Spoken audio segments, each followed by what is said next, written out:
Hey, here we go. Let's go live, everybody. Spend an hour talking about fish and stuff.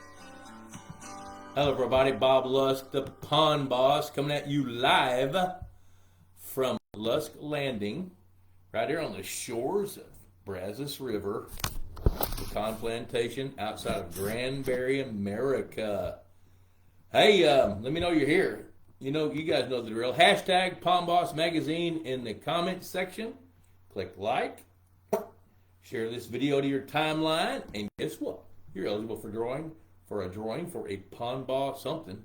Usually it's a hat. So, let's have a little fun. I'm so fired up and I don't even know why. I'm excited. I don't even know why. But I know this. When somebody says, "Hey, Bob, how you doing?" I say, "I'm still leading a pretty cool life." And that's an absolute truth. I get to head toward Mississippi tomorrow. Hello, Virgil Meyer. You know the drill. Hey, Ron Krisman, the smallmouth king. John Dyer checking in from the Carolinas. Virgil's over there, and he's in Iowa. Is that how you say it? Iowa? Yeah. Virgil's got a really cool lake, and I can't wait to just hear more about what's going on there because I know Virgil's got some really good fish right now because he did everything right. There's Michael Eric, another Iowan. Is that right? Y'all help me out here. I'm a Texican. So, I haven't even thought about a topic. I just got here in time to do this show. So, let's see. What can we talk about?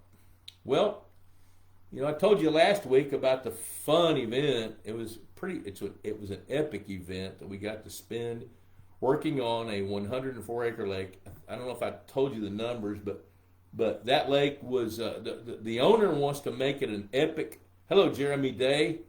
Sorry I couldn't respond today, buddy. Man, I am balls to the wall hopping, and it must be springtime. And I don't know what's going on, but I'm in pretty big demand, which I have struggled sometimes saying no. Hey, brother Shrum, good to see you, buddy. I talked to Chico today. He said that your drone footage is outstanding. So I can't wait to figure out how we're going to put that into some instructional videos and podcasts and things like that, but we're going to. I told Chico is my videographer, Mike Garcia, and he videoed everything at this event last week, and Bill Shrum did all the, Bill Shrum pulled yeoman's duty, dude. I'm telling you, the guy, I just took a shower. My wife styled my hair. I don't know how that works. All I know is it's wet. Danny Mac checking in from San Antonio. But yeah, Jeremy, tomorrow I'm going to head to Mississippi. I'm going to work on, used to be Will Primos's ranch called Rivers Run. There's a gentleman out of Omaha, Nebraska that owns it now. And we tried to renovate the old lake on that place, but it's just too old and too silted in. And it's subject to flooding when the Yazoo River from Mississippi backs up. So they have this series of dams and levees to back up the Yazoo River to keep it from overwhelming the Mississippi River and flooding some little burg down there around New Orleans, you know. So that thing is crazy because it backs up over this lake. So we redesigned it, and then we designed a brand new lake that sits above the floodplain. So we built that lake. It's about 8 acres. Pretty cool. It's north of Belzoni, Mississippi, and it's in its, I think, 4th year now of raising fish. And I'm going to meet Dr. Sean McNulty with American Sportfish Hatchery with an electrofishing boat tomorrow or the next day. We're going to take a look at that fishery and just see where it is. And I was talking to the owner today, Brett Gotch, and he was telling me that every bass they caught, they're in the middle of spawn, have a relative weight of from 110 to 140. So I can't wait to see how that's working out. But I've got so much stuff to talk about, but I'd rather talk about you. So you guys tell me some questions. Deborah Corlew, good evening, Bob from Northwest Illinois. Been chasing off pelicans. Yeah, those pelicans, it's kind of hard not to love nature. But when it comes to cormorants and pelicans and otters, yeah, you kind of got to temper that love for nature. Pelicans, the good thing about them is they don't dive. So whatever they catch, they're going to catch up at the surface. Somebody's texting me. Yep. Okay. So, anyway, here we go. That text just threw me off a little bit. I'm going to back up here and read some of the stuff you guys are throwing at me. All right. I do have some things to talk about. Let's see here. I'm going to back up to the front here and just start. I don't want to be random, although I am. John Dyer, the frogs are back and the bass are spawning in the new bed. Hey, this is kind of a cool little tidbit. Way back in the 80s, I got to meet Buzz Hartley. Buzz Hartley is one of those unsung heroes in the aquaculture business. Buzz Hartley started a fish farm west of, kind of west of Kingman, Kansas, west of Wichita.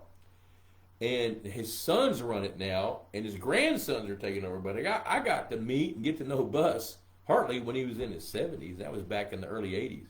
That guy taught me more about largemouth bass and handling fish and bass spawning.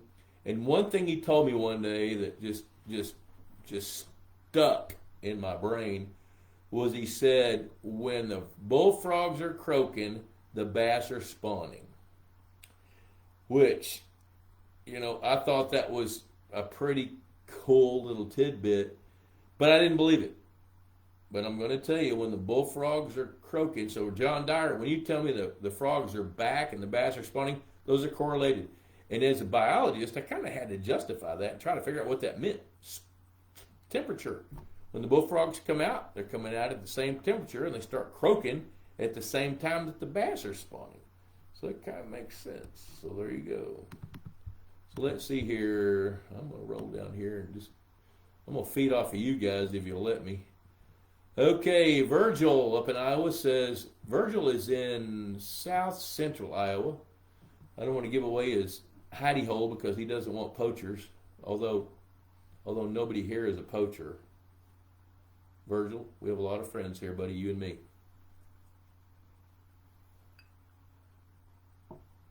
My water temperature got to 55 last weekend, cooled off majorly. How many degree drop in temperature stresses the fish? You know what? To really stress the fish, it's got to go from like 60 to 45 and then back up to 60, or 55 to 40, then go back up to 55. That's what stresses the fish. But if your temperature got to 55, I can't imagine it being much more than 60 to 62 or 63. Dropping to 55 is not going to stress your fish at all. So I'm going to tell you, so here's a direct answer, 15 degrees. A 15-degree swing in temperature going down then back up, that's what's stressful to fish. Jeremy Day down around Magnolia, America. Notice my growing pond bluegill are not nearly as aggressive as the big pond. Is that normal? Yeah, and I'll tell you why. Y'all ready for this? Do you eat while you're spawning? No, you don't.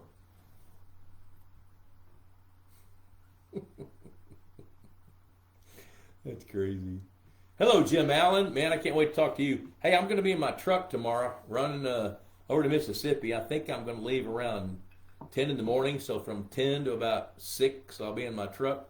So, man, I'd love to catch up with you and find out your intel.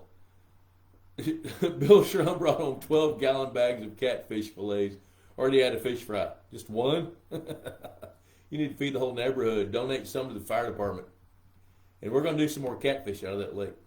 John Harson, we got my water test results. Anything good about? Yeah, you know what? So John Harson sent me his water test results. His pH was, I'm going from memory here, 6.1. Alkalinity was 43 parts per million. So the two things we want to look at, really, the total hardness was up higher than that. The two main things we want to look at when we're talking about water quality is the pH, and as I've mentioned before, I'm going to say it again. We have new audience members. Tag up with me. Let me know if you're lurking. Just say hello, Bob. That's all I want you to do. I want to know. Jim Allen. Yeah. How many people took home bags of catfish from last week? I did. A bunch of people did. There were a lot of fish went out of that lake. So, John, your water test results, there's nothing bad about your water chemistry. Your water chemistry at 6.1, pH is really only a measurement. That's all it is. It's like trying to say, how long is a $5 bill? 6 inches. So the 6 inches is a measurement. pH is a measurement. So the measurement is how acidic or how basic the water is. So a pH of 7 is 0. It's neither acidic nor basic. But a pH of 6.1 means your water's slightly acidic. And then when we look at the other parameters of that water chemistry test, we can see why. Your alkalinity is around 43 parts per million, which is borderline good. But to push your pH up to 7.0, you need to add some ag lime, calcium carbonate. We had a little bit of a conversation today, and I ran out of time because I had other things to do. But, with the main thing I like to see is dolomitic lime, which is mostly calcium carbonate with just a mild amount of magnesium in it, which is okay if you want to do that. That's fine. So your water chemistry checked out fine. It's all well within the boundaries. But if you want to make it closer to perfect, you got a 2-acre pond, John. Add about 2 tons of ag lime, and that's going to stabilize your water for 2 or 3 years based on the flow rate of water flowing through it. All right. I'm pretty pleased with that answer. Are you? Okay. Jim Allen he didn't want to carry home any catfish in his socks on the plane. Ideal water visibility. Mine is about 15 inches, says Jeremy. Gypsum work. Yeah, okay. Talk about water temp. Sorry. No, I got that. I got the water temperature. So 15 inches. Now it depends on what the color of the water is. If the water is green, fertile, 15 inches is probably this time of year. It's fine. If the water were green and we'd be talking about it in July, we'd be having a little talk about what to do about that. But your gypsum's going to keep working. Your water clarity, Jeremy Day, is going to increase. So here's the deal on that for everybody watching the show. Jeremy's got a lake with more depth than he needed, but he was able to sell some soil out of that lake to help pay for the construction of the pond. So a lot of times when you dig deeper than normal, you tap into some of this clay that is colloidal. So the colloidal clay has a tendency to suspend in the water. And that's what's going on with Jeremy. So he's trying to rectify that, remedy that. I'm trying to think of another R word so I can stay with this alliteration thing. Rectify, remedy. I can't think of it. So the gypsum's going to keep doing what it does. Your water clarity is going to go up. And as your water clarity improves, you'll start to see a shift in the color of the water. Get ready for that. So right now it looks like mild, if there's such a word, chocolate milk. At some point you're going to see the water begin to shift to a greener tint. And when that happens, that means you got fertility kicking in. Mike Cottrell, hey man, I was in Palapena County yesterday. So I didn't think about calling you, but I don't have your number anyway. I don't think. Woodford. I don't know where Fred Bingaman is, but that's one of his faves, and he shared it with me. Anyway, there's a ranch up south of Grayford, up Highway 4 and north of 180, the Misty Ranch or something. They're building a new lake there, and I get to help them figure out, what to do with it, how to make it better, how to do the habitat plan. So that's what I'm working on there. And it looks like I may be going up there, so why don't you email me, boblusk@outlook.com. Maybe we can connect the dots and I come look at what you got going one of these days. Dave Weber, trying to practice due diligence, researching the stocking of a largemouth bass in my new pond next year, living the 5 cornerstones of good pond management. How do I know which fish hatchery has the best largemouth bass genetics for me to stock? That is a legitimate question. Let's see, this is 2025. I'm going to go back to 1995. That's 30 years. I've been at it 15 years. I would tell you then, buyer beware, caveat emptor. But now, I'm going to tell you something different.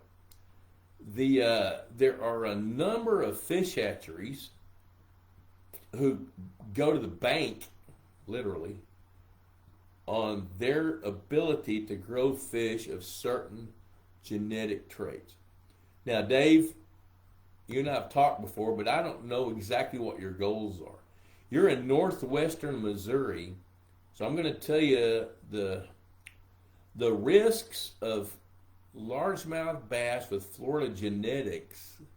You're constrained a little bit there because of climate, but you're constrained more because of the law. The state of Missouri doesn't want Florida genes in your waters. I think I'm pretty sure I'm right on that. You might dig into that just a little bit. So to that end, you're probably going to be looking more at northern strain largemouth bass. Now, I'd be talking to places like Ozark Cat Fisheries.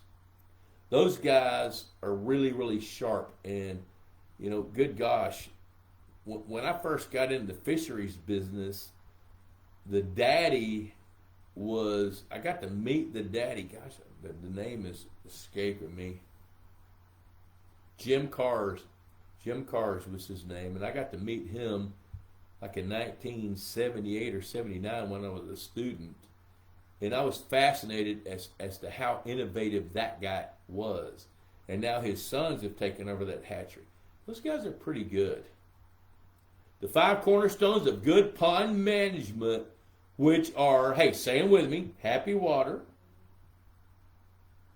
If the water's not happy, nothing else matters. Good habitat.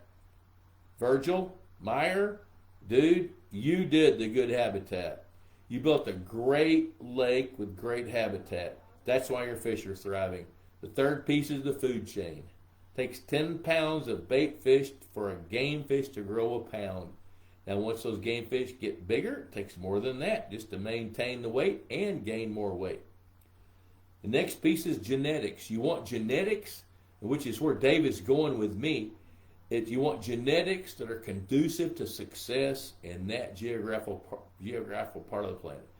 You know, I know for a fact that at your latitude that largemouth bass with some degree of Florida genetics can thrive. I've seen it happen, even though it was accidental. I've seen it happen in Nebraska, which don't tell them because the guy that did it wasn't aware of what the laws were, and he caught some Florida bass in Texas, hauled him in his live well, put him in his lake, and here we are 25 or 30 years later, and there's some really nice bass in that lake, and I think a lot of it's because there's some Florida genetics. So genetics are important.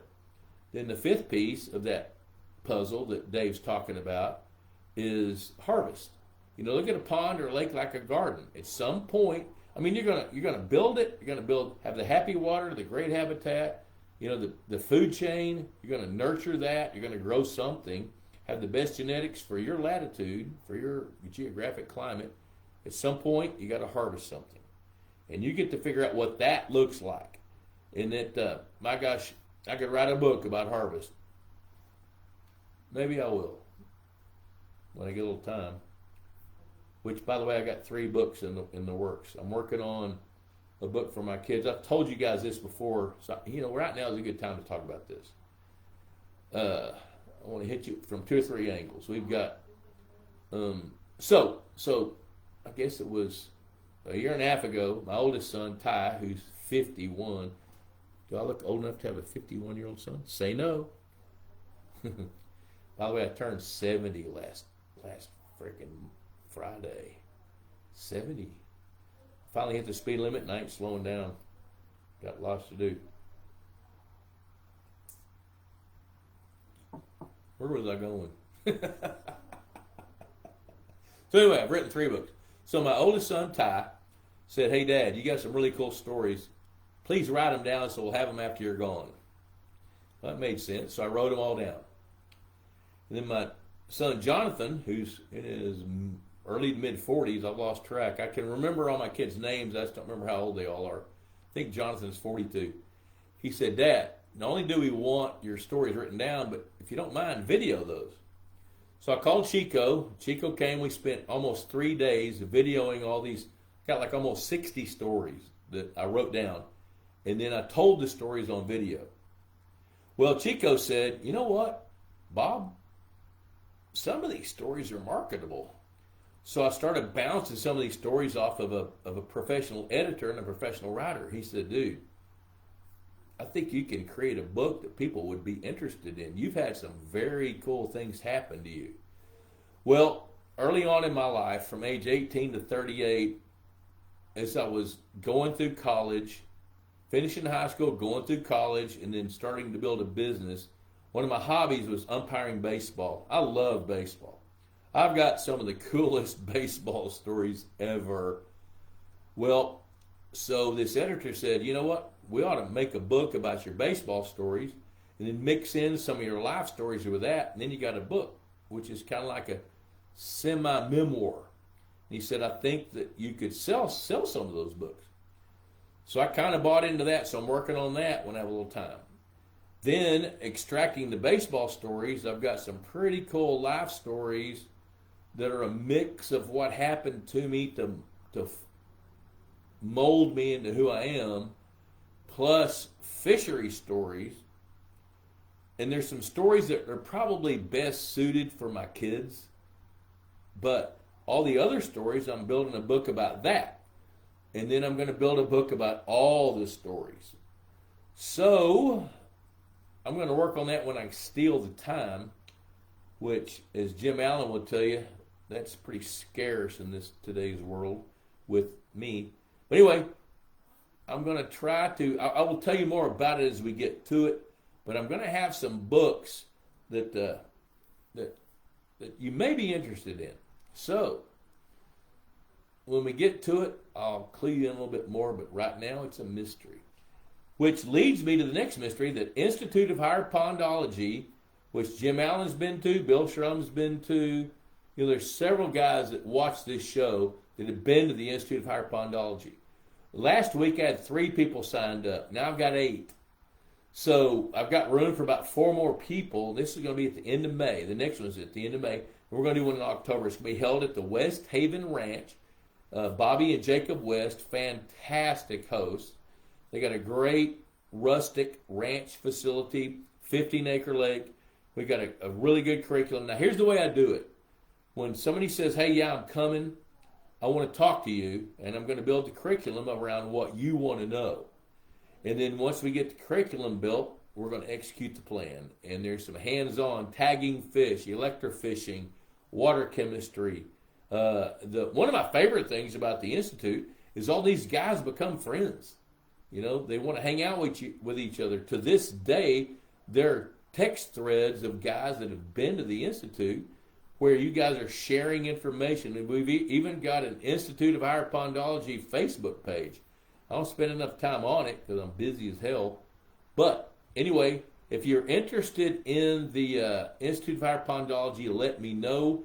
And I'm going to let you know more about these books as I start getting them put together.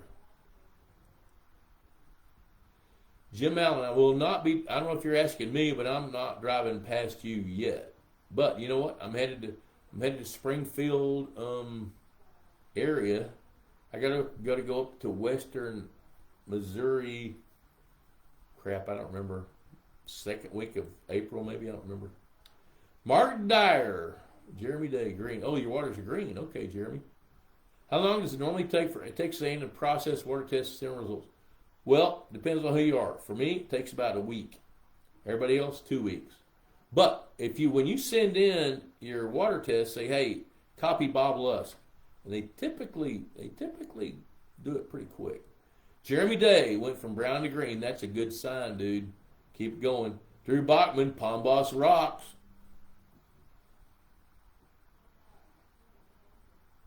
Don't make me get emotional on you. R.E. Thompson from Mississippi. Hey, R.E. Hey, I am going to go to Belzoni, Mississippi tomorrow. Now, I know you're kind of east-southeast of that. Greetings, Bob. I had a friend electrofishing his lake the other day, knowing our bass are on the beds. Does this cause spawning problems? No, not really. I mean, whenever I'm electrofishing a lake and I start, here's what happens. When you're electrofishing and you start hitting bass in pairs, like the little boy with the big girl, then you know they're spawning, and that's a trigger to me to stop right then. When we pick up a pair, we stop, we weigh, we measure, we release them immediately, then we go away. We go somewhere else and live. But to give you a better answer for that, while that might temporarily disrupt the spawn, it does not impact the spawn, because you don't even need 1% of the eggs in any given lake on any given part of the planet to be able to successfully reproduce. John Big Frog Wilson checking in from Cleveland, America. Hello, John. Love you, buddy. Enjoyed immensely hanging out with you and your guys. That was so much fun. We need to catch up. I do want to take you up on my offer to come up there and go fishing. Was that my offer or yours? Mike Trail, I was in Hearst doing taxidermy work, wishing I was out there chasing turkeys. Sean Green, how do I get a pond clear? Do I add beneficial bacteria? It's about 1/4 to 1/2 acre, 9 feet deep. Well, Sean Green, welcome, dude. First time I think I've seen your name.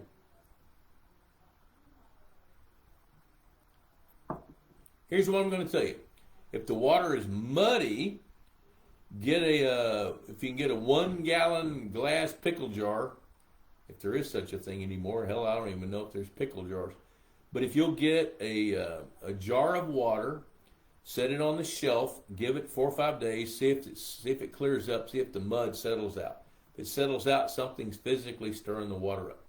Now, when you say the water, I guess when the water's turbid and you want to get it clear, I'm presuming that it's because there's mud or colloidal clay, microscopic particles of clay that are suspended in the water. So if that's it, then that's the way you do it. Beneficial bacteria will help if the water is turbid or murky, cloudy because it's green. Beneficial bacteria could help that. 1/4 to 1/2 acre. Yeah, that's a good idea. Dave Weber, I want to be able to grow and catch 6-pound largemouth over 6 pounds starting in the 4th year and thereafter. Northern strain bass will do that. John Harson, tell us about Lusk Cowboys. So today is April Fool's Day. So I put a post on my Bob Lusk Facebook page that the Jones family sold the Dallas Cowboys to Taylor Sheridan, and they're going to move their spring training to the 4 Sixes Ranch in West Texas. I don't know why anybody bought into that, but they didn't. Dave Weber, my March-April issue of the magazine arrived yesterday. Looks like, well, thanks. It does look awesome. Thank you very much. And the reason you got it the 1st of April or end of March, because I was late. So thanks for the kind word. Jim Allen, someday I'll put a picture of a hole in my wall like you're, oh, dude, how do you remember stuff like that? That's such a cool story. Don't forget, you know what? I do have a video series I'm working on, Jeremy Day. So I called Chico today, I called him. So he and I are going to get together probably early May. We're going to sort through all these videos. We got some stellar videos with great interviews, great podcast, a lot of B-roll where we can tell some stories. I'm going to try to put all that together. Danny Mack, the last book should be 1,200 pages. Danny, you know what? I know this. I know this. It's not 1,200 pages, but I'm going to tell you with pictures, it'll be 400 pages. And my kids, I don't even know if they can read. He didn't say that. Yeah, they can read. 2 of them read a lot. 2 of them I don't know. Jim Allen, expecting 7 inches of rain in Kentucky this week. We took the plug out in hopes to get ahead of the flow. Well, should we expect this to affect the spawns? So let me tell you that. Here's this. Here's the deal on that, Jim. If you drop that lake a foot to 2 feet, and then it fills back up, that will trigger spawns like you've never seen. So fish, this is a pretty cool factoid. When the water level drops in the springtime and then rises a foot to 2 feet, that every single time that triggers uniform spawns. Typically, when fish spawn, they kind of spawn in cycles. You know, the bass will spawn here, the bluegill will spawn here, the red ear here, the shad here. But when a lake drops down a couple of feet and then rises 2 feet, that triggers pretty much a uniform spawn of all fish. So that actually is a technique that fish hatcheries use, because fish hatcheries would much rather have a uniform spawn of fish than have cycles of fish spawning, in a rolling spawn, so to speak. So that's a pretty good management technique.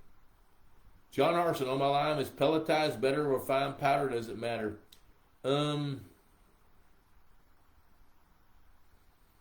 It's all about how fast it dissolves. So pelletized, I'd be looking at the cost. Can't believe I'm going to finish this Woodford before the show. I don't have any more. I'd have to go to the bar. I remember to name drop you on my next set of water tests. Hey, I'd be able to drop my own name before it worked once. If I didn't have to celebrate my recovery guys tomorrow night, I would definitely drive to meet you. Let me know again when you're going to be there. You know what, Ari? Anybody that knows me will testify to the fact that I fly by the seat of my pants. I don't plan things out very well. I might know that I'm going to go somewhere a month out, but I don't even think about it until 3 days out. Then I plan it, and then I go. All right, Jeremy Day, I meant video pond. Oh, yeah. Oh, wait. Hold up. I'm going to go back here.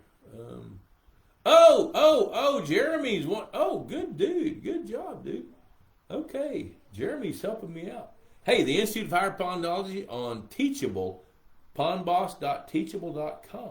I've got 22 videos that you guys can tap into. Jeremy Day, I need to send you a royalty check, dog. It'll be every bit of 38 cents or something. All right, you know what? I'm going to do a little commercial. Pond Boss Magazine, right here. Look at this. Say it with me, boys. You know what I'm going to say. $35 a year. Cheaper than a Friday night date, and it lasts a year. Pond Boss subscription, $35. For the amount of knowledge you get out of that, even if you only pull 2 nuggets out of each issue, what's that worth? Because it's going to save you. I see, Jim Allen, what you're saying. Hey, I got more news. Listen to this. Holy cow, I got this. Holy cow, you're going to love this. So I've been dogging Purina Mills pretty hard. Been hitting them pretty heavy. I got an email today from Scott Hohensee, who is one of the movers and shakers. He doesn't want me to tell you this, but I'm going to share a little secret with you guys because I actually believe it's going to happen.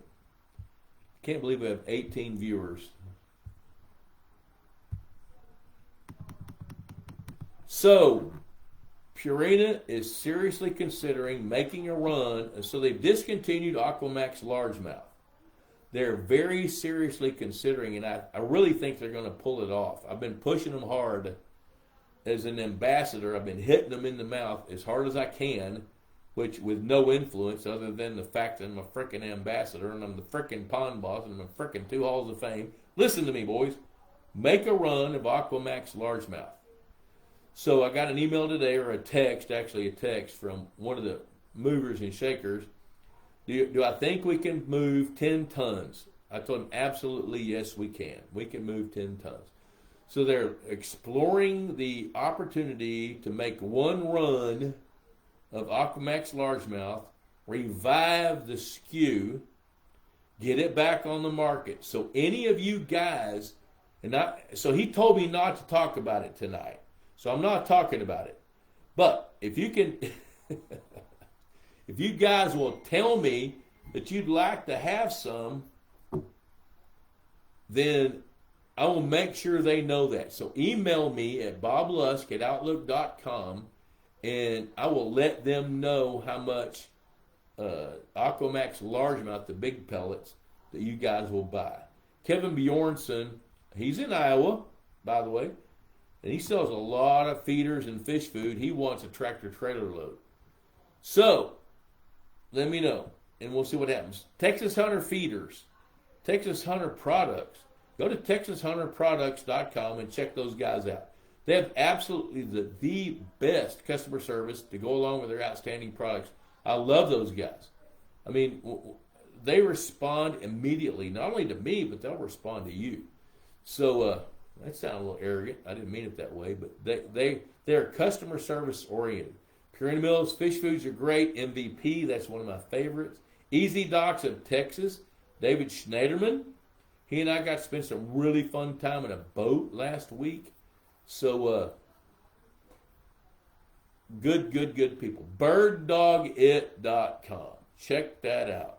If you own any land, 200, 300 acres, there's some things that you could benefit from, even though it has nothing to do with hunting necessarily. Check that out. So there's my commercials. Mark Dyer, I'm going to come back to you here in a minute in Nebraska. Jim Allen, any stats on the last event to share? Percent fish removed, pounds. Yeah, so here's the deal. We removed from that 104-acre lake, we removed 500 plus crappie. And those crappie averaged over a pound. So we removed at least 500 pounds of crappie from that lake. We took out more than 500 channel catfish, which averaged 3 pounds. They range from 3/4 of a pound over 6 pounds. So we took out over 1,500 pounds of channel catfish. We took out 400 plus carp, common carp. They averaged 7 pounds apiece. So we took out 2,800 pounds of carp, more than 1,500 pounds of channel catfish, 500 pounds plus of crappie. So add those numbers up, and we did something north of 4,500 pounds of fish out of a 104-acre lake. That's a significant harvest, which will make great space and room to produce more baby gizzard shad, threadfin shad. We're going to stock tilapia here in a few days. I think we're going to stock more bluegills because the bluegill numbers are short. And we're going to continue harvesting more carp and more channel catfish. John Dyer, you signed up for the Institute of Harpongology? Sweet. Man, I can't wait to hang out with you again. You're so much fun. I love the way you think, John. Dude, that's so much fun. All right, Chuck Anzalone, howdy, Bob. Greetings. See you, buddy. Jim Allen, Pondology videos are great, but being there is like seeing the Grand Canyon in person. I love that. Dude, for an engineer, you're a pretty cool dude. I didn't really say that out loud. Meeting folks, being at the West Ranch, and watching folks eat boudin can't be. Yeah, you know what? Watch. So Ron Ardoin, A-R-D-O-I-N, Ardoin. Ron, if you're watching, help me. I struggle with his name. Scott Groons, you and Leah need to come to the Institute of Harpongology. You really do. I mean, the way you guys got things going, you need to steal some time and just come spend 2.5 days with us. I know it's expensive, but I'll make you a deal. My wife sleeps with the boss, so she knows how to make this happen. We can do that. But we do have a whole lot of fun and a lot of great information, and you make new friends. Well, I don't know if that's important. Tony Edwards, I have a lot of 6 to 10 inch bass in my pond right now that I've been trying to get rid of. Any advice on how to catch them? Spinner baits. Jeremy Day, what is largemouth Aquamax? Oh my word. Okay, I'll tell you about that in a minute. Tony, I don't want to leave you dangling on that little answer. I don't know how big your pond is, where you are, but if you have a lot of, so let me take you guys through that. So if your fishery is older than 3 years, say 4 years plus, and you've got a lot of 6 to 10 inch bass, those are the fish to cull.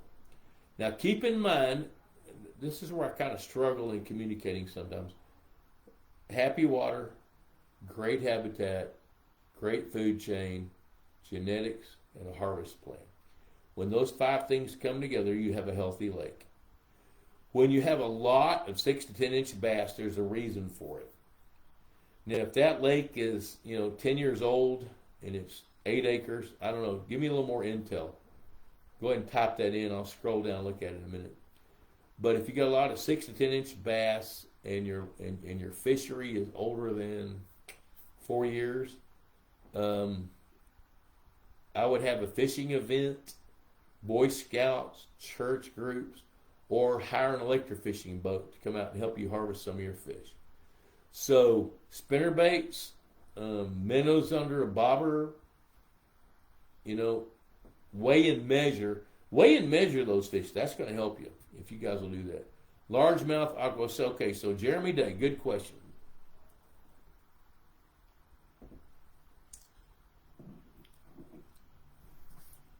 So I'm going to answer it like this.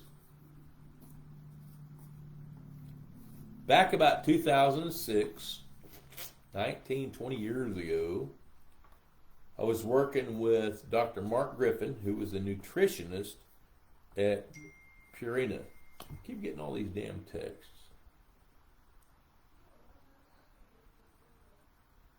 I'm going to have to come back to this stuff here in a minute. I need to turn my phone off. I'm going to turn off the sound because it's distracting. I'll answer all this in a minute. So, Dr. Mark Griffin, I was working on Richmond Mill Lake outside of Laurinburg, North Carolina. 125-acre lake built in 1835. Mules, Fresnos, to harness water to turn a grist mill. So we fast forward 170 years. The landowner, Dr. Jim Morgan, 5th generation landowner, by the way, wanted to take that lake from a non-performing asset into a performing asset. So the pH of the water was 5.3. The flow rate was 4 to 7,000 gallons per minute flowing over the spillway. pH 5.3, zero alkalinity, no fertility. Water looked like iced tea. They call it black water over there. That lake was as non-productive for fish as any lake I've ever worked on. So we started trying to figure out what we can do to make the fish grow bigger and better. So we did that, and so we knew that lake was going to depend on fish food. So as I talked to Dr. Griffin, I said, man, we got to have a more complete feed, and we're going to need to stock feed-trained largemouth bass in that lake. So he started kind of rooting around in the literature, and he had figured out the nutritional value of rainbow trout, because there was this gigantic bass hooked in a 75-acre lake